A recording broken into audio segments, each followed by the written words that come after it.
राजस्थान में खेलों के साथ खिलवाड़ हो रहा है। युवाओं को नशे की तरफ धकेला जा रहा है। प्रदेश के ऐसे हालात किसी भी सूरत में स्वीकार नहीं किए जाएंगे। जी हाँ दोस्तों, ये कहना है कांग्रेस के प्रदेश अध्यक्ष गोविंद सिंह डोटासरा का।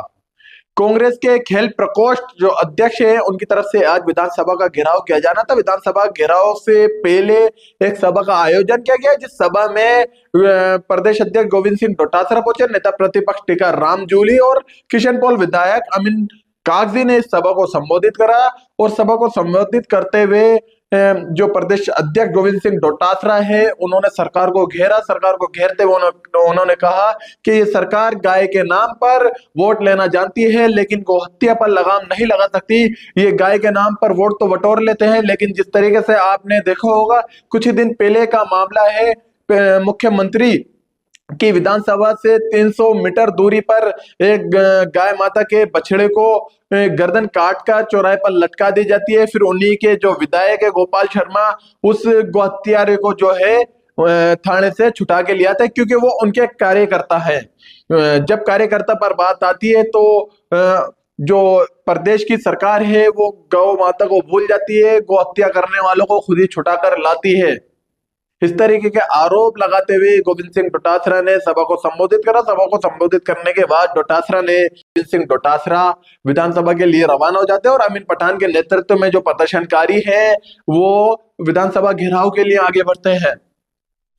लेकिन पुलिस भी पूरी अपनी तैयारी में पहले से खड़ी भी थी, चारों तरफ बैरिकेडिंग लगा रखी थी और जो पुलिस के जवान है वो मौके पर मौजूद थे। पुलिस के जो बड़े अधिकारी है वो मौके पर मौजूद थे। एसटीएफ की जो टीम है वो मौके पर मौजूद थी।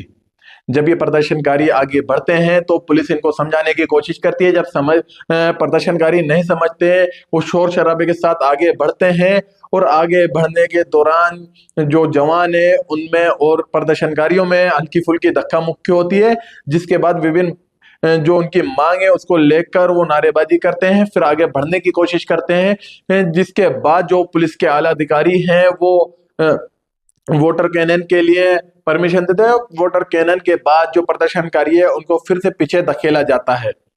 जी हाँ दोस्तों, जिस तरीके की इनकी विभिन्न मांगे थी, जिसमें मुख्य मांग जो खिलाड़ी हैं, खिलाड़ियों का जो वेतन भत्ता है या मनरेगा है, जो जिस तरीके से पिछली सरकार ने जो स्कीम है खिलाड़ियों के लिए निकाली थी, उसको लेकर ये प्रदर्शन था। जो मनरेगा के ऊपर नया कानून आया है उसको लेकर यह प्रदर्शन था। और जिस तरीके से पूरे प्रदेश में दिन प्रतिदिन नशा बढ़ता जा रहा है, उस नशे की लगाम को कसने के लिए प्रदर्शन किया जा रहा था, जिसको लेकर आज विधानसभा का घेराव किया जा रहा था। बहरहाल विधानसभा के घेराव से पहले ही प्रदर्शनकारियों को सेकार मार्ग पुलिया के नीचे पुलिस रोक देती है, धक्का मुक्की होती है। धक्का मुक्की के बाद वाटर कैनन का पुलिस द्वारा इस्तेमाल किया जाता है, जिसके बाद जो एसटीएफ के जवान हैं वो प्रदर्शनकारियों को खदेड़ते हुए द्वारा पीछे की तरफ ले जाते हैं। उसके बाद जो पुलिस के बड़े अधिकारी है वो प्रदर्शनकारियों से बात करते हैं। बात करने के बाद उनकी समझाइश करते हैं। समझाइश करने के बाद उनको फिर से अपने अपने घरों पर रवाना कर देते हैं। लेकिन ये मामला यही नहीं रुकता। प्रदर्शन से पहले गोविंद सिंह डोटासरा मीडिया से मुखातिब होते हैं, अमीन कागजी मीडिया से मुखातिब होते हैं और कई बड़े आरोप जो है सरकार पर लगाते हैं। सुनिए क्या कुछ कहना है गोविंद सिंह डोटासरा का।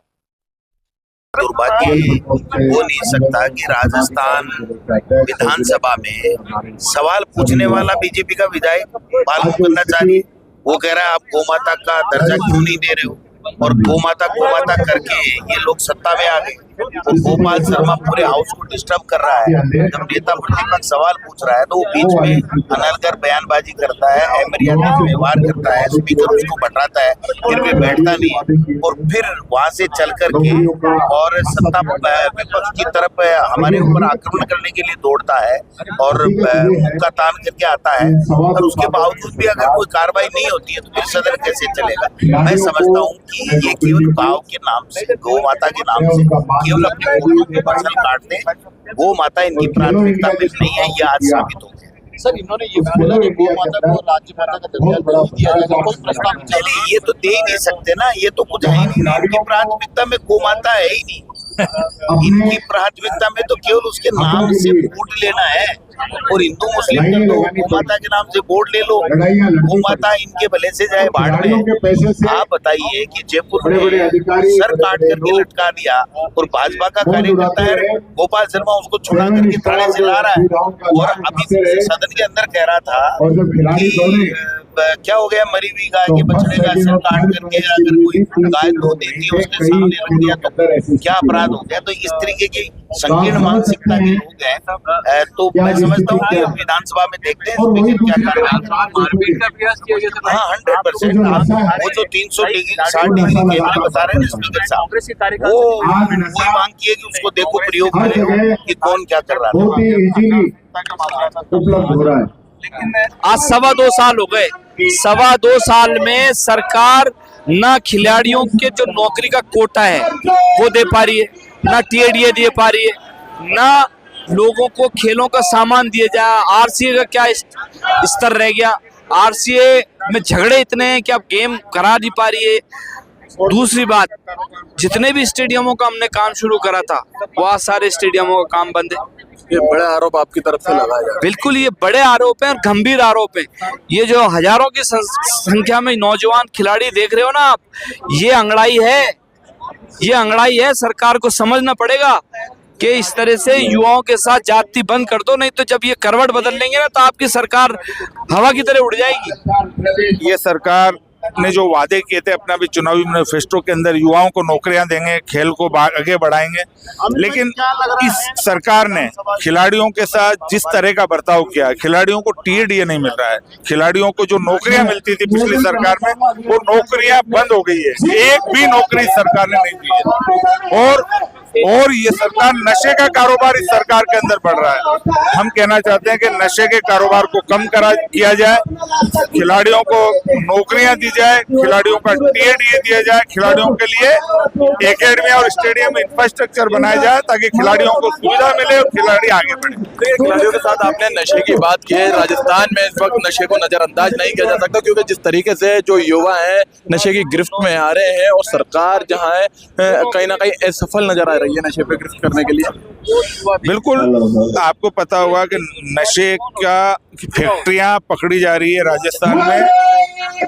गुजरात और दिल्ली की पुलिस कार्रवाई करती है, राजस्थान की पुलिस को पता नहीं है। तो राजस्थान में नशे का कारोबार बढ़ रहा है। नशे के काम को रोके सरकार, रोक लगाए पूरी तरीके से और खेलों को आगे बढ़ाने के लिए काम करे।